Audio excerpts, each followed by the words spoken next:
안녕하세요. 저는 카페를 운영하고 있는 30대 여성입니다. 고등학생 때부터 카페에서 아르바이트를 할 정도로 커피를 좋아한 저는 바리스타 자격까지 따고는 카페를 열었어요. 동네에서 커피 맛집으로 아름아름 소문이 날 정도랍니다. 남편과 저는 대학 시절 선후배 사이로 만났습니다. 저는 파릇파릇한 새내기였고 남편은 막 군대를 제대하고 민간인이 된 예비역이었어요. 동기들 사이에서 유명한 CC였죠. 남편은 대학을 졸업하고 나서도 취직을 하지 못해 억지 대학원생이 되었지만 저는 졸업하기 전에 이미 도서관에 취직을 했었어요. 주변에서는 남편 같은 똥차를 왜 만나느냐고 헤어지라는 말을 참 많이 하더군요. 조건 좋은 남자들이 얼마나 많은데 남편을 만나고 있느냐고 한숨까지 쉬며 저를 불쌍하게 보는 사람들도 있었죠. 제 자랑을 좀 하자면 저희 학교에서는 저를 모르면 간첩이라는 말이 돌 정도였어요. 제가 과에서 톱을 할 정도로 학업에도 진심이었지만 그 이상으로 외모가 유명했거든요. 고등학교 입학 전까지 발레를 한 덕분이죠. 그러니 주변에서는 저를 말리는 것이 당연하다면 당연했어요. 하지만 여러분도 아시다시피 눈에 콩깍지가 씌어있는데 그런 소리가 귀에 들어올 리가 있었겠습니까? 사랑에 한창 몸매고 있을 나이였으니 다른 사람들의 충고 따위 귀에 들어오지도 않았죠. 연애를 하는 내내 남편과 좋기만 했던 것은 물론 아니었습니다.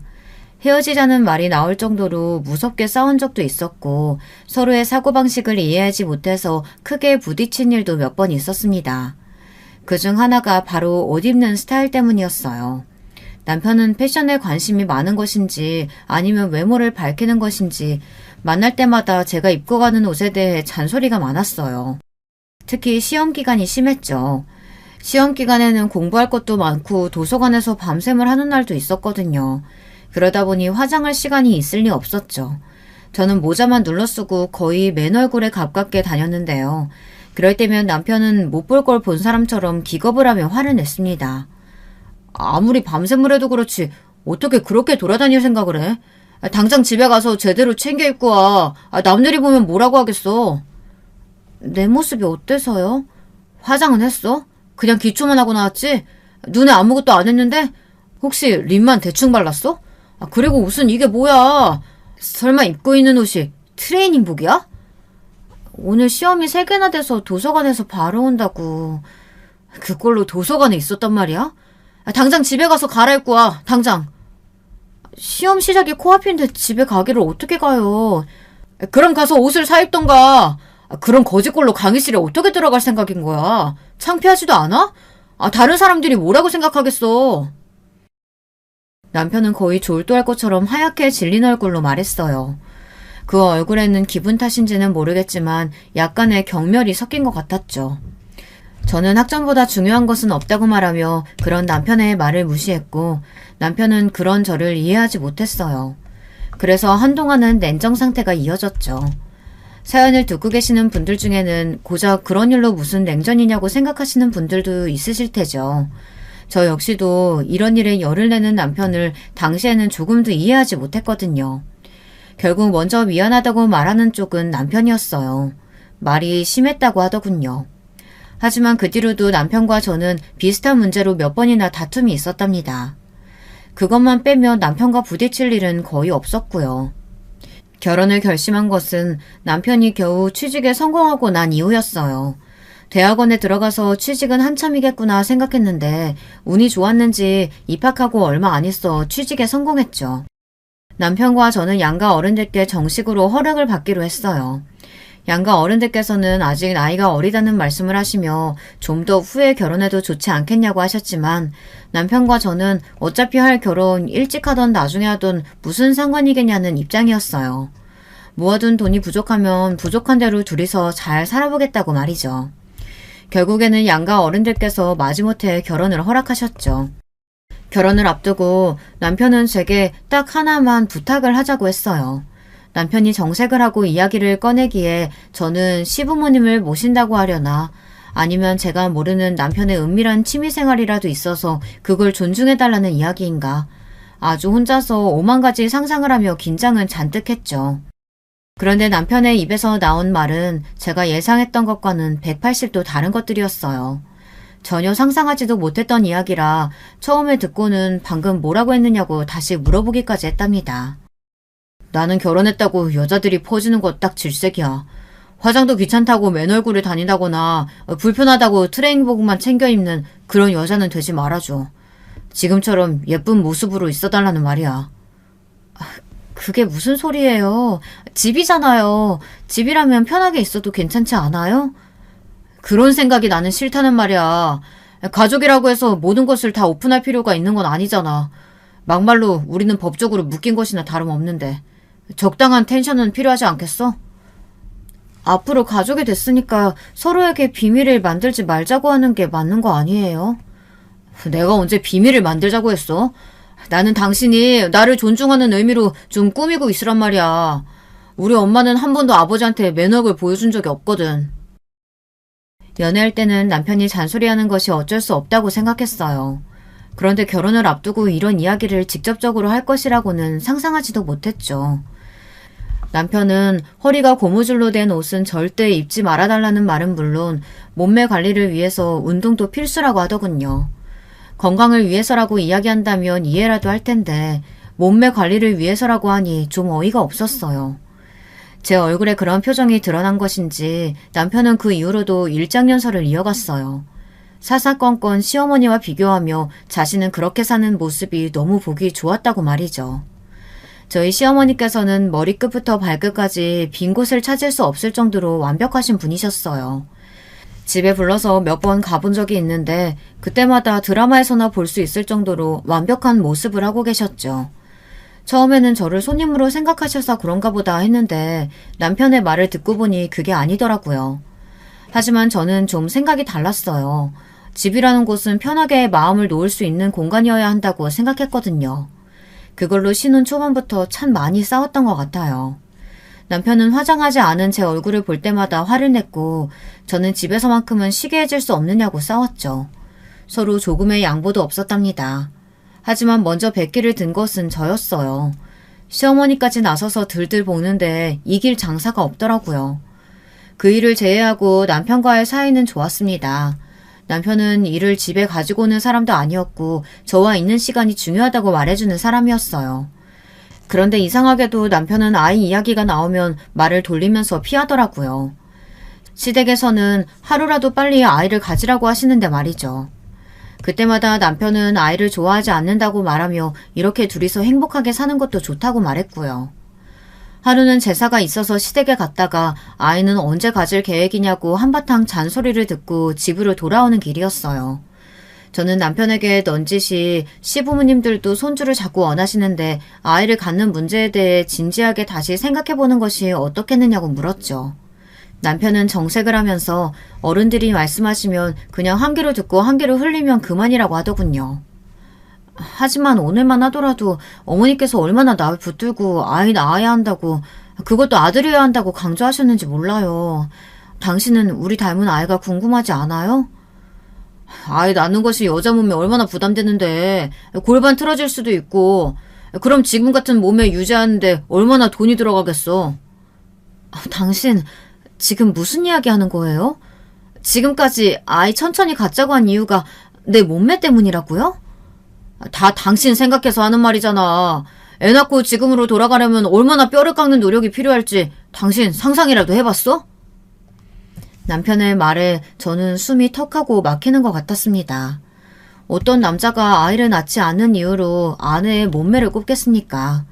저는 남편에게 대꾸할 말을 찾지 못하고 그냥 그대로 대화를 끝내야만 했습니다. 남편은 제게 말을 하고도 성에 차지 않는지 시댁에 전화를 해서는 앞으로 아이와 관련해서 그 누구도 말을 하지 말라고 엄포까지 놓았죠. 우리 둘의 문제인데 왜 어른들이 나서서 배나라 감나라 하는지 이해가 안 된다고 하면서요. 이걸 덕분이라고 해야 할진 모르겠지만 그 이후로 시댁에서는 한 번도 아이에 대해 물어보질 않으셨어요. 그 난리가 있고 나서 무려 5년이라는 시간이 흐르고서야 저는 아이를 가졌습니다. 남편은 당연히 기뻐하기 전에 긴 한숨부터 내쉬었죠. 애시당초 남편의 기뻐하는 모습은 기대조차 하지 않았지만 그래도 다른 집 남편들처럼 축하한다, 사랑한다, 고맙다 이 정도의 말은 할 줄 알았는데 남편은 고작 알겠다라고 하는 것이 전부였답니다. 임신한 내내 저는 입덧에 힘들었어요. 심한 날은 생수 냄새도 비리다는 생각을 할 정도였죠. 아이를 생각해서라도 억지로 먹어야 한다고 이야기를 하셔서 어떻게든 음식을 먹어보려고 했지만 얼마 먹지도 못하고 늘 그만둬야 했어요. 배는 불러오는데 제 팔과 다리는 살이 쏙쏙 빠지고 있었죠. 그나마 산 딸을 2달 정도 남겨두고 나서야 저는 입덧을 그만둘 수 있었답니다. 남편의 반응은 어땠느냐고요? 가히 충격적이었죠. 지금도 당시의 남편을 떠올리면 손이 벌벌 떨리고 숨이 가빠오는 것 같아요. 남편은 제대로 먹지도 못하는 저를 보며 안타까워하기는커녕 아이를 낳고 나서 금방 예전으로 돌아갈 수 있겠다고 좋아하더라고요. 누군가 임신했을 때의 기억이 평생 간다고 하는데 진짜 딱 그 말이 맞는 것 같아요. 제가 입덧으로 힘들어할 때마다 보인 남편의 만족스러운 미소는 잊혀지지가 않았죠. 그렇게 고생해서 저는 쌍둥이를 낳았습니다. 아이들은 평균보다 조금은 작게 태어났지만 그래도 건강하게 무럭무럭 자라났죠. 남편은 아이들을 거추장스럽게 느끼는 것 같았어요. 집에 와서 아이를 안아주는 일도 없었죠. 쌍둥이가 배고프다고 울면 마지못해 어정쩡한 자세로 아이를 안고 달래주었어요. 기적이요? 당연히 한 번도 갈아주지 않았죠. 정말이지 아이들 100일까지 저는 잠도 제대로 못 자고 쌍둥이들을 거진 혼자서 키웠답니다. 그러던 어느 날 남편이 갑자기 제게 할 말이 있다고 하더군요. 육아에 지친 저는 겨우 아이를 재운 상태라 남편과 이야기할 기운이 없었지만 남편은 무척 중요한 일이라고 하며 저를 끌어안쳤죠. 거실은 아이 용품으로 엉망이었어요. 남편은 도대체 집에서 청소도 제대로 안 하고 뭐 하느냐고 짜증을 냈죠. 눈에 불이 확 붙더군요. 남편의 입을 잡아서 비틀어버리고 싶었어요. 이제 애들 100일도 넘었으니 당신도 관리 좀 해야지. 관리요? 무슨 관리요? 아이들 육아하는 것만으로도 벅찬데 무슨 관리요? 당신 나하고 결혼할 때 했던 약속 잊었어? 아이 낳더라도 절대 퍼지지 말고 예전 모습 유지하기로 했잖아. 지금 당신 모습 보라고 완전히 아줌마 다 됐잖아. 아줌마가 어때서요? 아이 둘을 나 혼자서 키운다는 게 얼마나 힘든지 상상이나 해봤어요? 당신은 집에 와서 나 몰라라 하고 앉아만 있잖아요. 아기를 좋아하지 않아서 그렇다는 말을 할 생각이라면 꿈 깨요. 그럼 청소는 할 수 있고 분리수거 좀 내다버릴 수 있잖아요. 당신은 육아에 조금도 동참하지 않으면서 나더러 이 상황에서 관리를 하라고요? 여보, 그거 다 핑계야. 아이들 잘 때 다 할 수 있는 일들인데 그저 당신 몸 편하겠다고 나 몰라라 하는 거잖아. 핑계? 그럼 당신이 어디 해봐요. 나 없이 아이 둘 케어해보라고요. 얼마나 힘든지. 저는 남편의 몰상식한 말에 더 이상 참지 못하고 소리를 질렀어요. 남편은 그런 저를 이상하다는 듯이 바라보고는 고개를 절레절레 흔들었죠. 그러고는 한다는 말이 집안일을 도와줄 가정부를 불러주겠다고 하더군요. 수입이 얼마나 된다고 가정부를 고용할 생각이냐고 따져 물었지만 남편은 시부모님의 도움을 받으면 된다고 너무 당연하다는 듯 말했어요. 엄마한테 말해서 가정부 고용할 테니까 당신 더 이상 핑계 없는 거다. 알겠지? 당신 이 상황에서까지 가족을 위해서 내가 뭘 하겠다는 건 없군요. 나는 할 만큼 하고 있잖아. 여기서 내가 뭘 더 하라는 거야. 다른 여자들도 다들 그렇게 하면서 애 키워. 긴 말 필요 없고 앞으로 내가 운동 끊어뒀으니까 가서 운동하고 가정부 오면 식단도 내가 말해줄 테니까 챙겨. 저는 남편의 징글징글한 모습을 보며 이혼을 생각하게 됐습니다. 이런 사람이 아빠라면 분명 우리 쌍둥이들도 불행할 것이라고 말이죠. 하지만 생각을 행동으로 옮기는 것이 쉽지는 않았어요. 다음날부터 시댁에서 구해주신 가정부 아주머니께서 오셨고 운이 좋은 것인지 꼼꼼하게 집안일은 물론 아이들 케어까지 완벽하게 채워주셨죠. 물어보니 아주머니께서도 쌍둥이를 키우셨다고 하더라고요. 독박 육아에서 벗어나자 숨이 쉬어지는 기분이었어요. 남편이 끊어준 운동도 처음에는 남편이 전화로 닥달을 해서 갔었는데 가서 한바탕 땀을 빼고 나니 개운한 마음이 들어 나중에는 즐거운 마음으로 갔습니다. 남편은 당연히 아이 문제에 대해서는 전적으로 저에게 맡겼어요. 저는 복직하면서 아이들을 도서관 옆에 어린이집에 맡겼고 출퇴근을 함께 했죠. 남편과 대화하는 시간도 점점 줄어들기 시작한 것도 이때부터라고 생각해요. 남편도 일이 바쁜지 툭 하면 야근이었죠. 저희 집 식탁이 내 식구로 채워지는 일은 일주일에 손꼽을 정도였답니다. 하루는 쌍둥이들을 양옆에 앉혀두고 이유식을 먹이느라 정신이 없는데 남편이 한마디 하더군요. 당신 요즘 운동은 나가는 거야? 아침에 수영 나가는데 왜요? 아니, 수영 말고 필라테스 같은 운동은 어때? 갑자기 필라테스라니 뜬금없이 무슨 소리예요? 라인이 엉망이잖아. 당신 배 나왔다는 사실 알아? 예전에는 안 그랬잖아. 아랫배가 그렇게 나와서는 엉덩이도 예전 같지 않고. 당신 허리 라인이 무너졌다고. 약속이 다르잖아. 그놈의 약속. 당신은 나더러 뭘 얼마나 더 하라고 그러는데. 내가 연예인도 아니고 도대체 당신은 무슨 생각인지 모르겠어요. 연예인이 별거야? 다 노력을 그만큼 하는 거지. 당신도 좀 노력하라고. 하고 있잖아요. 얼마나를 더 해야 당신 성에 차는데요. 거울을 좀 봐. 당신 지금 어떻게 보이는지. 돼지처럼 뒤룩뒤룩해서는. 남편은 먹던 숟가락을 식탁에 세게 내려놓더니 밥맛 떨어진다며 자리를 박차고 나가버렸죠. 기가 막혔어요. 인간이 저래도 되나 싶었죠. 어리둥절하면서 저를 바라보는 아이들에게 억지 웃음을 지어가며 겨우 식사를 마치고 주방에 우두커니 서서 저는 많은 생각을 했습니다. 이제는 남편의 저런 행동이 집착을 넘어 병으로까지 보이기 시작했어요. 얼마를 그렇게 서 있었는지 문이 곧 열리고 남편이 들어오는 소리가 나더군요. 그제야 정신을 차린 저는 이를 악물고 설거지를 시작했어요. 등 뒤로 남편이 다가오는 소리가 들렸죠. 여보, 미안해. 내가 말이 심했어. 남편은 제게 프리지아 꽃다발을 내밀며 사과를 했어요. 연애 시절부터 지금까지 처음 있는 일이었어요. 남편은 원래 식물을 좋아해서 집에도 곳곳에 화분들이 있었는데요. 그럼에도 불구하고 한 번도 제게 꽃다발을 선물한 적이 없었거든요. 저는 처음 겪는 일이라 당황해서 내밀어진 꽃다발과 남편의 얼굴을 번갈아 보기만 했어요.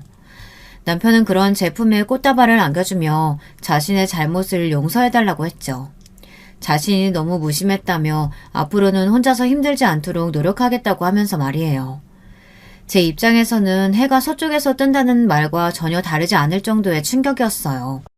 남편은 정말 많이 생각하고 반성했다고 이번 한 번만 자신을 믿고 넘어가자고 했고 저는 얼떨결에 고개를 끄덕였어요. 남편은 정말 그날 이후로 달라진 모습들을 보여주었어요. 어색한 손길이지만 아이에게 이유식을 먹여주기도 했고 피곤하다고 하면 어깨를 주물어주기도 했죠. 그래서 저는 단 한순간도 남편을 의심해 본 적이 없었어요. 갑자기 잘해주거나 선물을 안기면 남편의 외도를 의심하라고 하는 말이 제게는 해당하지 않는 줄 알았습니다. 저는 남편이 이제야 철이 들었다고 생각했고 이대로 행복한 순간이 이어지기를 바라기만 했답니다. 하지만 저의 이런 착각이 깨지는데 오래 걸리지 않았어요. 하루는 도서관 세미나가 있어 토요일에 출장을 가게 되었어요. 출장이라고 해봤자 2시간 정도 떨어진 지역의 도서관이었죠. 남편도 주말에 미팅이 잡혀있다고 해서 친정에 아이들을 데려다 두고 일을 하러 갔습니다. 세미나는 생각보다 늦게까지 이어졌어요. 계획보다 늦어진 저는 급한 마음에 서둘러 집으로 향하고 있었죠.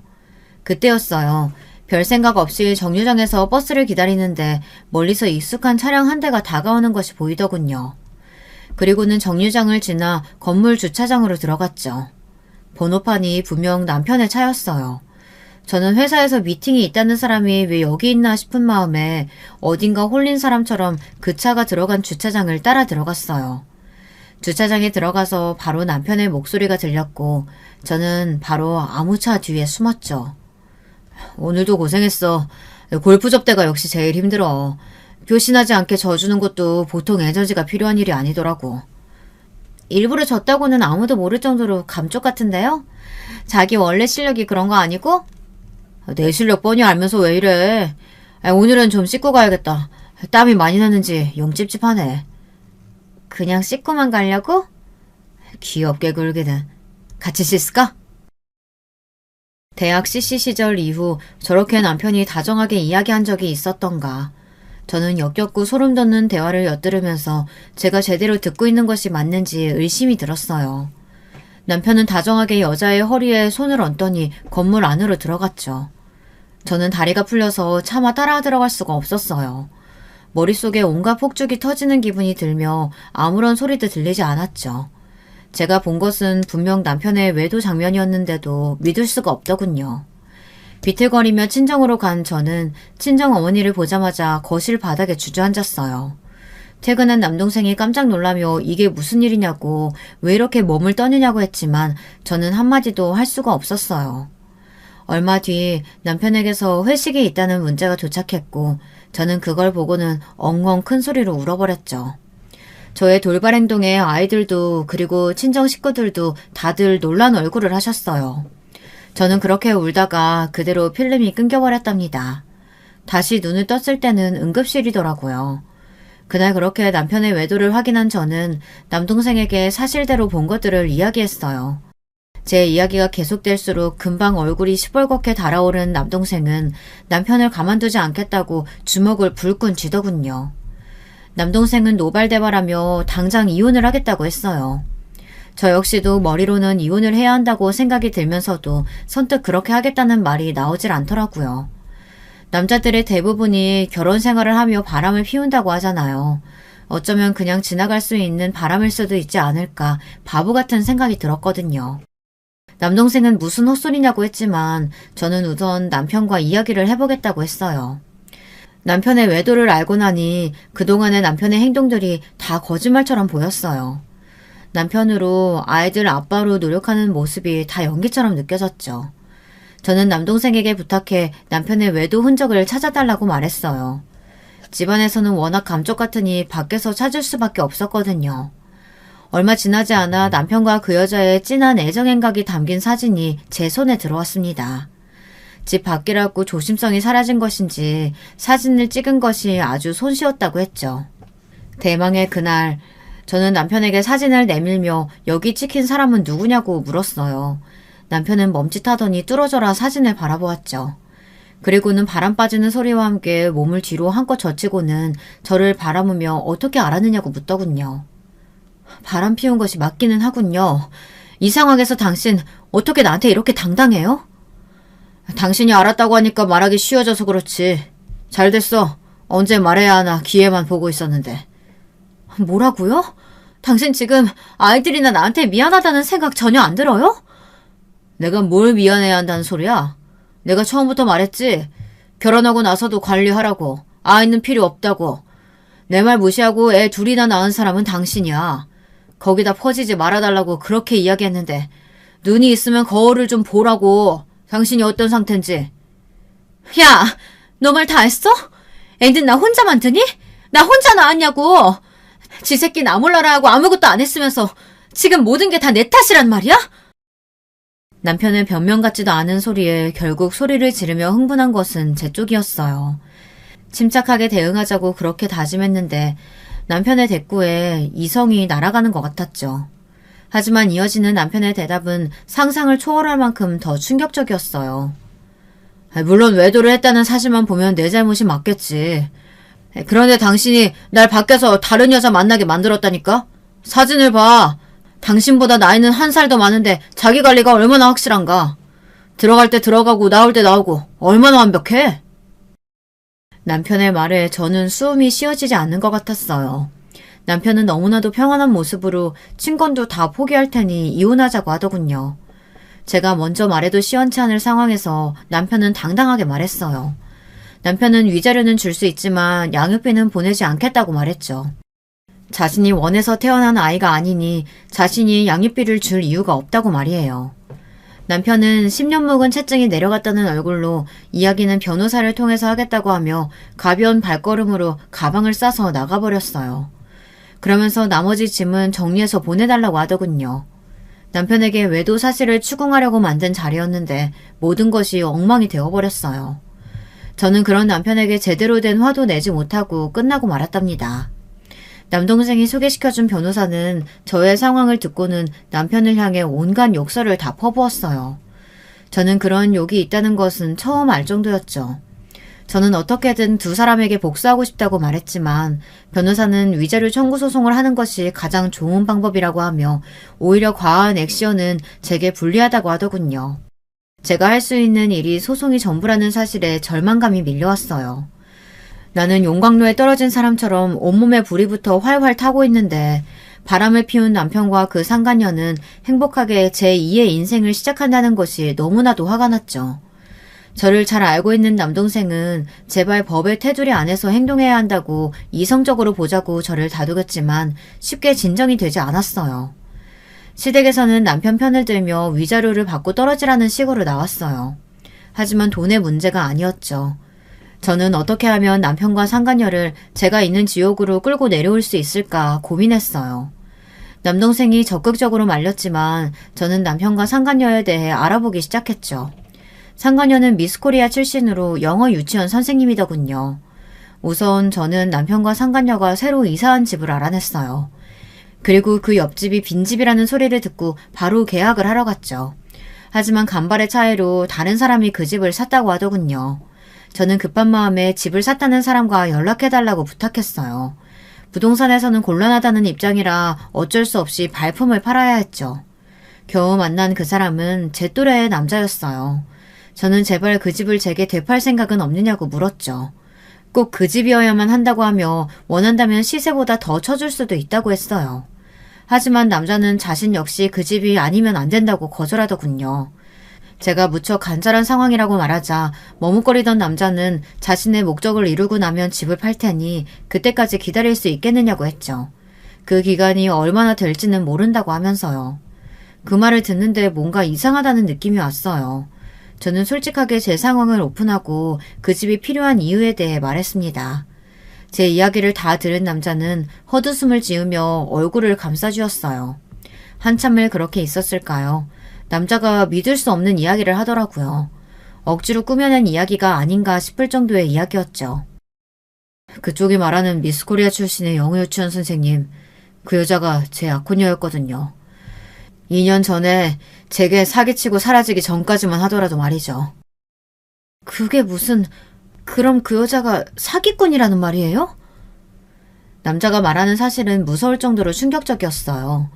그 여자는 직업을 바꿔가며 남자를 찾아다니는 꽃뱀이었어요. 남자에게 돈을 뽑아낼 만큼 뽑아내면 버리고 다른 남자를 찾아가는 그런 기생충 같은 여자였죠. 그 사실을 듣는데 뭔가 기분이 묘하더라고요. 나와 아이를 버리고 찾은 여자가 겨우 꽃뱀이라니.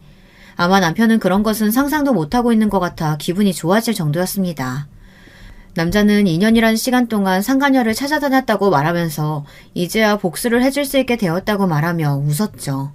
저는 그런 남자의 상황을 너무나도 공감하며 저 역시 같은 상황이라고 말했어요. 그리고 저는 다른 사람들이 알면 미쳤다고 말할 거래를 제안했죠. 바로 저의 재혼 상대가 되어달라고 말이에요. 제 제안에 남자는 눈이 커지며 저를 바라보더군요. 그리고 이내 제가 어떤 의도로 무슨 목적으로 그런 말을 하는지 눈치를 챘어요. 남자는 그런 제 상황에 공감하면서도 쉽게 결단을 내리지는 못하더군요. 하긴 결혼도 하지 않은 총각이 갑자기 호적에 아내가 생기게 되었는데 선뜻 그렇게 하겠다는 사람이 어디 있겠습니까? 저는 금방 농담이라고 말하고는 자리에서 일어나려고 하는데 남자가 그렇게 하자고 하더군요. 저 여자 때문에 나는 전부를 잃었어요. 안 그래도 몸 약한 어머니는 충격을 받아 쓰러지셨다가 더 이상 일어나지 못하셨죠. 내 주변 사람들에게까지 마술을 뻗은 저 여자 때문에 다니던 회사도 그만뒀고 빚쟁이들에게 쫓겨 살아야만 했어요. 그런 시간들에 비하면 결혼이야 아무것도 아니죠. 남자의 사연을 들은 저는 그냥 없었던 일로 하자고 했지만 이번에는 남자 쪽에서 더 적극적으로 나오더군요. 그 여자에게 고통을 줄 수만 있다면 뭐든 다 하겠다고 말이죠. 결국 저희는 전략적 결혼에 합의하면서 호적은 손대지 않기로 했어요. 남자를 저희 가족에게 소개시키자 다들 제가 미쳤다고 생각했어요. 이혼한 지 얼마 되지도 않았는데 갑자기 결혼을 하겠다고 했으니 당연히 저를 믿지 못하셨죠. 하지만 남자는 원래 천성이 그런지 아니면 복수를 위해 이를 갈았기 때문인지 모르지만 금방 저희 가족들 마음을 사로잡았어요. 그뿐만이 아니었죠. 쌍둥이들에게 얼마나 잘하는지 급기야 아이들 입에서 아빠 소리까지 나오게 하더군요. 남자는 이렇게 예쁜 아이들을 낳고 행복하게 살고 싶었다고 말하며 씁쓸하게 웃는데 저도 이 남자도 참 운이 더럽게 없었구나 싶었습니다. 저희의 복수는 남편과 상간녀가 살고 있는 옆집으로 이사가면서 시작되었어요. 저는 변호사를 통해 상간녀에게 위자료 청구 소송을 준비하고 있었죠. 옆집으로 이사를 한 뒤 남편이나 상간녀를 직접 만나는 기회는 잘 없었어요. 저희가 일부러 피하기도 했지만 두 사람 역시 주말에 집에 잘 없더라고요. 이사한 지 보름 만에 남편과 상간녀가 집에 있다는 것을 확인한 저는 옆집에서 인사 왔다고 하며 떡을 가지고 방문했죠. 문이 열리고 저를 본 남편과 상간녀의 표정을 사진으로 담아두고 싶을 만큼 괴상한 얼굴을 하고 있었어요. 남편은 더듬거리며 여기는 어떻게 왔느냐고 소리를 질렀고 상간녀는 스토커냐며 신고를 하겠다고 했죠. 제 앞에서 이혼 이야기를 하며 당당하던 그 사람은 어디 가고 공포에 질린 모습이란 웃음이 저절로 나왔습니다. 저는 어깨를 으쓱하며 전혀 몰랐다는 말투로 대답했어요. 당신이 여기 살고 있는지는 나도 몰랐네. 우리 그이가 여기에 신혼살림 시작하자고 해서 그냥 따라왔거든. 당신이 있는 줄 알았으면 안 오는 건데. 그이? 당신 결혼했어? 언제? 이혼한 지 얼마나 됐다고 결혼을 해, 당신이? 너도 이렇게 결혼해서 잘만 사는데 나라고 하지 말라는 법은 없잖아? 너도 아는 재혼, 내가 왜 못하니? 제 말에 남편은 당황하며 저를 위아래로 훑어보았어요. 저는 복수를 준비하며 이를 악물고 다이어트를 감행했죠. 다니던 도서관도 그만두고 PT에 필라테스까지 안 해본 운동이 없을 정도였답니다. 발레를 할 때만큼이나 혹독하게 스스로를 몰아붙였어요. 제가 얼마나 독하게 했는지 개인 PT 선생님께서도 혀를 내두르실 정도였죠. 덕분에 저는 남편이 그렇게 결혼 생활 동안 노래를 부르던 완벽한 몸매를 하고 있었고요. 상간녀를 앞에 두고도 제 몸을 훑어보는 남편을 보며 저는 벌레가 기어가는 기분이 들었지만 모르는 척하고 이렇게 된 거 서로 적당히 몸 살아가면서 지내보자고 말하고는 그 집을 나왔습니다. 그렇게 마주한 뒤로 저는 한동안 남편을 피해 다녔어요. 재혼한 남자도 상간녀와는 아직 마주할 단계가 아니라 조심했죠. 저는 남편이 건물 지하의 수영장과 헬스장을 이용한다는 것을 알아내고는 그 시간에 맞춰 운동을 갔어요. 남편은 저를 보자마자 인상을 쓰며 고개를 돌리더군요. 하지만 그것도 얼마 못 가서 제가 움직일 때마다 제 뒤를 뚫어져라 보더군요. 계획대로 흘러가고는 있었지만 기분이 더러운 것은 어쩔 수 없었어요. 운동을 마치고 나오자 남편이 기다렸다는 듯이 제게 말을 걸더라고요. 아이들은 어쩌고 지금 이렇게 다니는 거야? 처가에 두고 재혼했어?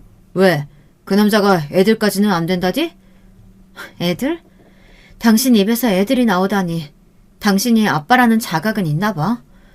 우리 그이는 당신이랑 본질적으로 다른 사람이니까 헛소리 집어치워. 어디다 비교를 해? 그럼 애들은? 내가 애들 소리 들은 적이 없는데 애들은 어디 갔냐고. 너는 엄마라는 인간이 애들은 나 몰라라 하고 이렇게 남자에 미쳐도 되는 거야? 내가 너니? 우리 집에서 애들 소리가 나든 말든 무슨 상관인데. 뭐야, 엿듣고 있었어? 너 이러는 거 그 여자는 알고 있니? 남편은 제 말에 꿀먹은 벙어리처럼 입을 다물었죠. 그때였어요. 때마침 아이들이 큰 소리로 엄마를 부르더라고요. 남자가 아이들을 데리고 잠시 외출하겠다고 하더니만 타이밍 좋게 귀가하는 모양이었죠. 아이들은 품에 요즘 유행하는 인형을 하나씩 안고 있었어요. 아이들은 아빠가 사줬다고 하면서 자랑을 하다가 이내 남편을 발견하고는 사색이 되어서는 남자의 뒤로 몸을 숨겼죠. 남편은 어처구니가 없다는 얼굴로 저를 노려보았어요. 아빠? 지금 저 새끼한테 아빠라고 했어? 내가 버젓이 살아있는데? 웃기고 있네. 양육권이고 친권이고 다 내팽개치면서 아이 원한 적 없으니 양육비는 죽어도 줄 수 없다고 한 인간이 누군데. 말 나온 김에 얘기 좀 하자. 판사님이 매달 100만 원씩 아이들 양육비 보내라고 한 거 너 왜 안 보내니? 그 얘기가 왜 나와 여기서. 말 돌리지 마. 왜 애들이 저 새끼한테 아빠라고 부르냐니까. 그건 우리 공주님들 마음이죠. 그렇게 부러우시면 잘 좀 하지 그러셨어요. 여보, 왜 여기 이러고 있어. 머리는 돌 말려서는. 감기 들겠어. 들어가자. 애들이 엄마한테 자랑해야 한다고 포장도 안 뜯었거든. 저는 남자의 무르르듯 자연스러운 모습에 속으로 혀를 내두르며 남자를 따라 몸을 돌렸어요. 아이들을 양팔에 하나씩 안고 저를 보며 웃는 남자를 남편이 노려보는 것이 고스란히 느껴졌죠. 저는 보란듯이 남자의 팔뚝을 가볍게 잡고는 그 자리를 벗어났답니다. 그 뒤로도 남편과는 몇 번이나 마주쳤어요. 처음에는 저의 의도가 분명했지만 뒤로 가면 갈수록 남편이 일부러 저를 기다리고 있다는 것을 눈치챌 수 있었죠. 한편 상간녀에게 위자료 청구 소장을 보냈는데 그대로 반송되어 왔더라고요. 당연히 저는 반송된 소장과 내용 증명을 직접 들고 옆집으로 향했죠. 상간녀 혼자 있더군요. 저는 소장을 내밀며 왜 반송시키느냐고 물었어요. 상간녀는 이혼하면서 남편에게 위자료를 받았으면서 자신에게 이런 것을 왜 보내느냐고 따졌죠. 그건 이혼의 결정적인 원인이 되는 사람이 남편이니까 남편이 나한테 준 거고요. 당신은 별개의 문제죠. 당신 때문에 나나 우리 아이들이 받은 충격이 얼만데 그건 당신이 보상해야 할 문제잖아요? 자기 남편 간수 제대로 못해서 이혼당한 주제에 누구한테 큰 소리래? 이봐요. 그러게 똑바로 좀 하고 살지 그랬어요. 그랬으면 우리 남편이 나 좋다고 쫓아다녔겠어요? 그쪽은 자기 좋다고 쫓아다니면 유부남이든 아니든 가리지 않고 다 만나고 다니나 봐요. 유부남인 거 알고도 만났으면 당연히 책임이 있죠. 내가 그쪽보다 잘나서 그런 걸 가지고 어쩌라는 거예요. 나는 돈 한 푼도 못 주니까 이거 들고 꺼져요. 제 경고에도 상간녀는 코웃음을 치며 저를 비웃더라고요. 그때였죠. 남자가 약속한 대로 저를 찾아 옆집 벨을 눌렀어요. 저는 손에 땀이 차면서 긴장이 되기 시작했어요. 남자의 얼굴을 본 여자가 어떤 반응을 보일지 궁금했죠. 상간녀는 신경질적으로 문을 열다가 그 자리에서 굳어버렸어요. 남자는 그런 상간녀가 보이지 않는다는 듯 제게 아이들이 기다리고 있으니 어서 가자고 말했죠. 상간녀는 벌벌 몸을 떨면서 어떻게 이런 일이 있을 수 있느냐고 중얼거렸지만 저는 못 들은 척하며 우리 가족끼리 캠핑을 가기로 했다고 하며 소장 잘 읽어보라고 말하고는 집을 나왔답니다. 남자는 겉으로는 태연한 척했지만 운전대를 잡은 손이 끊임없이 떨리고 있었어요. 그리고는 당장에 달려들어 머리채를 잡아뜯고 싶은 심정이었지만 참았다고 하더군요. 그러면서 저렇게 겁에 질린 얼굴을 보니 제 제안을 받아들이길 잘했다는 생각이 들었다고 했죠. 저는 그런 남자에게 이제 시작이라고 하면서 피가 마르는 기분이 어떤 건지 생생하게 느낄 수 있게 하자고 결의를 불태웠죠. 우리는 더 이상 남편과 상간녀를 피하지 않았어요. 오히려 다정한 분위기를 풍기며 다녔죠. 그렇게 당당하던 상간녀는 저와 남자가 보이면 숨기 바빴습니다. 남편이 우리 부부에게 말이라도 건다 싶으면 히스테리를 부리며 빨리 가자고 짜증을 냈고요. 남자는 상간녀에게 혼인을 빙자해 사기쳤다며 가져간 돈은 물론 정신적인 피해 보상을 원한다고 했어요. 상간녀는 거의 발작 수준으로 난동을 피웠어요. 언제적 얘기를 가져와서 고소한다니 내가 뭘 잘못했는데? 아픈 네 엄마랑 도저히 같이 못 살겠다 싶어서 파혼한 걸 가지고 혼인 빙자 사기라니 무슨 말도 안 되는 소리야. 나는 처음부터 어머니 모셔야 한다고 했고 너는 기꺼이 하겠다고 했어. 그러면서 나한테 뭐라고 했니? 같이 옷가게 운영해보자고 하면서 가게 알아보고 거래처 뚫고 별짓을 다 했지. 그런데 그 행동 중에 진짜가 하나라도 있었니? 다른 사람이 가게 준비하면서 인테리어 하는 곳을 마치 우리 가게인 양 나한테 보여줬지. 거래처라는 사람들도 하나같이 다 없는 사람들이었고 이렇게 나한테 사기쳤으면서 한다는 말이 파혼했을 뿐이라고? 상간녀는 조목조목 따져드는 남자 앞에서 말 한마디도 하지 못했어요. 남자는 그때 가져간 1억 5천만 원 돌려주지 않으면 사기죄로 신고하겠다고 했죠. 상간녀는 아레니스를 깨물며 그 돈이면 남편에게 아무 말 하지 않겠다고 약속할 수 있느냐고 물었고 남자와 저는 웃기만 할 뿐 대답을 피했답니다. 저희의 이런 반응을 긍정으로 받아들였는지 일주일도 되지 않아 상간녀는 돈을 가져와서는 남자에게 모든 것이 정리되었으니 자신이나 남편을 건들지 말라고 하더군요. 상간녀와의 일과 상관없이 드디어 기다리던 대학 동문회가 열렸습니다. 그 일은 남자와 제가 계약한 일의 하이라이트나 다름없었죠. 호텔에서 열리는 동문회에 저는 그동안 살면서 가장 화려하게 꾸미고 나갔어요. 당연히 남편의 모습도 보였죠. 저와 남편이 어떻게 헤어졌는지 대충 알고 있던 동기들은 남편의 등장에 불편한 기색이 역력했지만 저는 상관없다는 듯이 밝게 웃으며 동기들과 대화를 나눴습니다. 제 눈치를 보던 동기들도 어느새 남편은 무시하고 저와 웃고 떠들며 시간을 보냈답니다. 저는 술을 단 한 모금도 마시지 않았지만 취한 척 비틀거리며 밖으로 나왔어요. 곧 남편이 제게 다가오더군요. 오픈숄더를 입고 있던 제 어깨를 더러운 손가락으로 훑으며 많이 취했냐고 물었죠. 저는 술에 취한 척 비틀거리며 남편의 손길을 피하고는 할 말이 있느냐고 물었어요. 너 오늘 진짜 예쁘구나. 대학 시절 우리 과 킹카로 꼽혔을 때보다 지금이 더 예쁜 것 같아. 미스코리아 나갈 정도의 미모의 와이프를 두고 할 말은 아니지. 미스코리아가 대수야. 당신이 지금 내가 반했던 그때 그 모습 그대로야. 남편이 끈적거리는 말투로 다가오는데 정말이지 먹은 것도 없는데 속에 있는 것을 다 개어내고 싶을 정도로 역겨웠지만 저는 비틀거리며 이만 집에 가야겠다고 말했어요.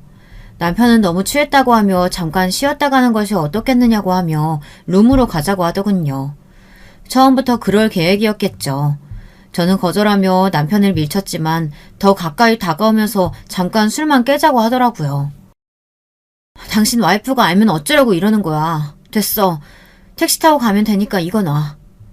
이렇게 취해서 택시는 위험하지. 잠깐 룸에서 술 깨면 내가 데려다 줄게. 어차피 방향이 같잖아. 그리고 와이프가 알면 좀 어때? 그 여자 머리 나빠서 내가 하는 말은 다 믿으니까 괜찮아. 진짜 골빈 여자랑 산다는 게 정말 피곤하더라. 당신이랑 비교하니까. 아휴. 자기 와이프 욕을 서슴없이 하는 남편을 보며 진짜 상간녀도 불쌍한 인간이다 싶더라고요. 저는 비틀거리는 척하며 온 힘을 다해 신고 있던 힐로 남편의 발등을 찍었어요. 숨을 삼키며 소리도 못 지르는 남편을 보고 있자니 기분이 좋다 못해 날아갈 것 같았죠. 저는 1층 로비로 내려가는 동안 무려 5번이나 남편의 발등을 밟았습니다. 아마 발등에 금이 가지 않을까 싶을 정도로 말이죠. 로비로 내려오니 약속한 대로 저를 기다리고 있던 남자가 성큼성큼 다가와서는 저를 부축했어요. 남편은 닥쳤던 개처럼 멍하게 당할 수밖에 없었고요. 남자는 저를 챙겨준 것은 고맙지만 헤어진 사이에 불필요하게 가깝게 지내지는 말았으면 한다고 하곤 저를 데리고 호텔을 빠져나왔답니다. 차에 도착한 저는 숨겨둔 녹음기를 꺼내고는 한참을 웃었어요. 좀 더 세게 발을 밟아줄 걸 그랬나 하면서 말이죠. 녹음된 내용을 들은 남자는 상간녀에게 보내면 되겠다고 하며 같이 웃었죠. 다음날 저는 약간 손을 본 녹음 파일이 담긴 USB를 상간녀에게 보냈어요. 바로 반응이 오더군요. 상간녀는 건물이 떠나가라 소리를 지르며 그동안 자신을 그렇게 생각해왔냐고 난리도 아니었죠. 남편은 저와의 대화가 고스란히 담긴 녹음 파일 때문에 이도저도 하지 못하고 있었죠. 상간녀는 위자료 각오하라고 하며 당장이라도 이혼할 것처럼 굴었습니다.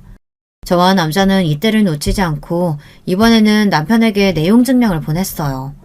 상간녀가 남자의 돈을 갚기는 했지만 그건 어디까지나 원금이었잖아요. 위자료도 같이 청구했는데 위자료는 쏙 빼고 사귄 친 돈만 갚았으니 남은 돈도 당연히 받아낼 생각이었죠. 물론 수신자는 상간녀였지만 우리의 목적은 남편이 상간녀의 과거를 아는 것이었거든요. 상간녀와 남편의 입장이 단숨에 역전되었죠. 남편은 꽃뱀이라고 상간녀를 몰아갔고 상간녀는 누가 누구에게 손가락질이냐며 맞서 싸우기 시작했어요. 두 사람이 어찌나 큰 소리로 싸우는지 건물에서는 상간녀와 남편에 대해 모르는 사람이 없었답니다. 남자는 이쯤에서 이사를 가는 것이 좋겠다고 했어요. 더 가까이에서 구경하고 싶은 마음은 굴뚝 같았지만 여기 더 있다가는 우리가 오히려 꼬투리를 잡힐 수도 있었거든요. 이사를 가면서 저와 남자는 처음 이야기한 대로 각자의 길을 가자고 이야기했죠. 남자는 돌아가신 어머니께서 사셨던 집을 수리해 농사를 짓고 살겠다고 말했어요. 저는 친정으로 돌아가는 대신 작은 아파트를 얻었고요. 제 복수는 여기가 끝이 아니었거든요. 저는 상간녀가 일하는 직장으로 찾아가 위자료 소장을 내밀었어요. 남편과 사이가 틀어지면서 스트레스를 많이 받았는지 얼굴이 홀쭉해졌더라고요. 저를 본 상간녀는 이 모든 것이 저와 남자의 계획이었냐고 물었어요. 저는 무슨 이야기를 하는지 전혀 모르겠다는 얼굴로 바라보았죠. 다 꾸민 일이지? 피 말려 죽일 생각으로 말이야. 내가 가만히 있을 것 같아? 당장 싹 다 깜빵에 쳐넣을 거야. 알겠어? 해봐. 내가 뭘 잘못했는데? 재혼이 문제야? 아니면 동문회에 나간 거? 너한테 위자료 청구한 게 잘못인가? 내가 뭘 잘못했는데? 제 말에 상간녀는 입만 벙긋거릴 뿐이었죠. 그도 그럴 것이 저는 법을 어긴 것이 없었거든요. 저는 원장을 포함한 다른 선생님들이 보는 앞에서 큰 소리로 말했어요. 그러게, 내 남편이랑 바람났으면 위자료를 제대로 줬어야지. 나 몰라라 하고 질질 끄니까 내가 여기까지 오잖아. 너 지금 여기가 어디라고? 우리 아이들이랑 내 정신적 피해 보상 끝까지 받아낼 테니까 도마칠 생각은 그만두는 게 좋을 거야. 알겠어? 저는 상간녀 보란 듯이 어깨를 펴고는 그 자리를 벗어났어요. 그뿐만이 아니었죠. 저는 남편의 회사로도 찾아갔어요. 양육비를 달라고 할 생각이었죠. 그런데 이미 지방으로 자천되어서 회사에 있지도 않더라고요. 나중에 들었는데 그 남자가 남편 회사 게시판에 글을 올리는 바람에 소문이 났더라고요. 저는 아쉬움에 입맛을 다시며 남편의 회사를 나올 수밖에 없었습니다. 대신 저는 양육비를 내놓으라고 남편에게 정기적으로 내용 증명을 보내고 있답니다. 저의 복수는 그것으로 정리되었습니다. 만족스럽지는 않지만 더 이상 이 일을 끌고 가는 것이 어리석은 생각이 들어 그만뒀어요. 여러분들 생각은 어떠세요? 제가 너무 심한 것 같으세요?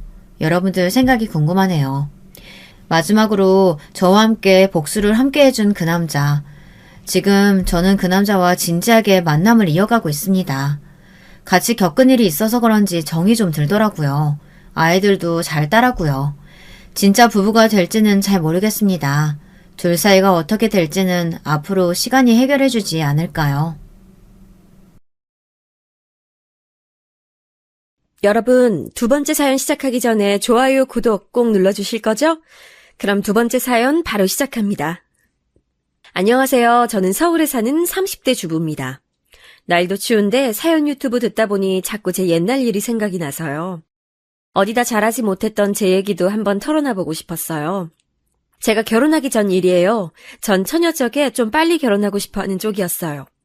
어려서부터 계속 좋은 남자, 멋있는 남자 만나서 다정하고 따뜻한 가정을 꾸리고 싶은 마음이 있었거든요.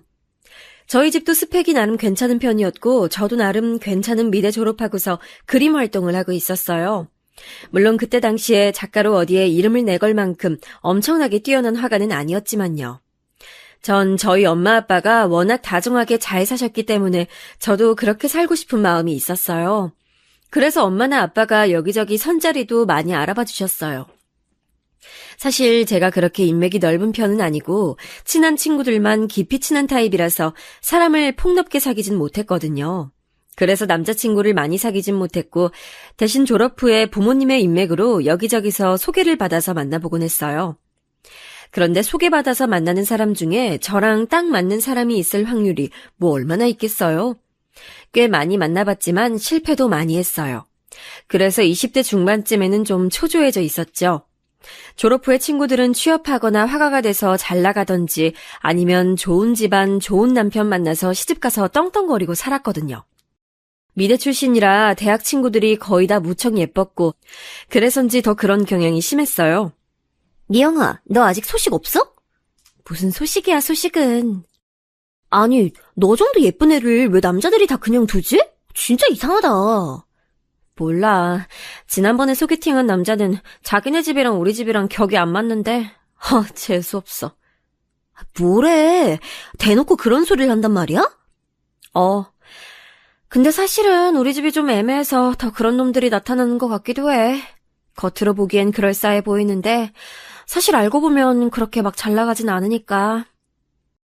사실 저희 집은 아빠가 사업을 하시고 엄마가 겉으로나마 교수 타이틀을 가지고 계셨어요. 오빠는 정신과 의사였는데 당시엔 해외 의과대학에 나가서 임시연구원으로 일하고 있었고요.